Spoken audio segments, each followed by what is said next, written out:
Les sentiers ou chemins de grande randonnée sont des itinéraires pédestres balisés par deux traits de peinture, un rouge et un blanc.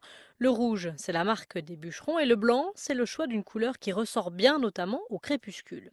56 000 km de sentiers GR sont balisés en France. Les GR sont obligatoirement homologués par la Fédération française de randonnée pédestre. Homologués pour 8 ans, ils répondent à plusieurs critères comme la qualité du terrain, un hébergement tous les 25 km environ et pas de goudron sur plus de 30% du parcours. En France, il y a 340 GR et une dizaine en Europe. Ceux qui sont chargés de créer les nouveaux itinéraires s'appellent des baliseurs aménageurs. Un processus qui est long, on passe toujours chez quelqu'un d'autre, confie la Fédération française de randonnée pédestre.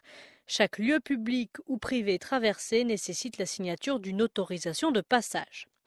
Les sentiers de GR datent d'après-guerre, initiés par le père de la randonnée, Jean Loiseau, un architecte passionné de marche qui préconise un balisage. Le premier GR, le numéro 3, car le 1 et le 2 étaient réservés à Paris, a été inauguré en 1948. Il va de Guérande, en Loire-Atlantique, à l'Ardèche. Les GR sont entretenus par les bénévoles des fédérations de randonnée.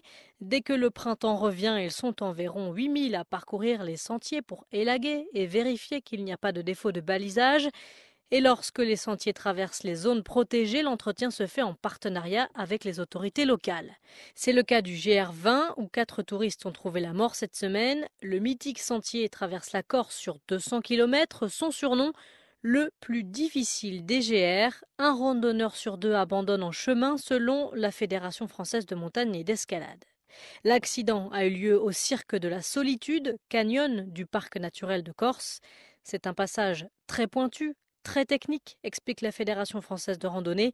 Des chaînes ont été placées pour aider les randonneurs. L'éboulement a été provoqué par un violent orage.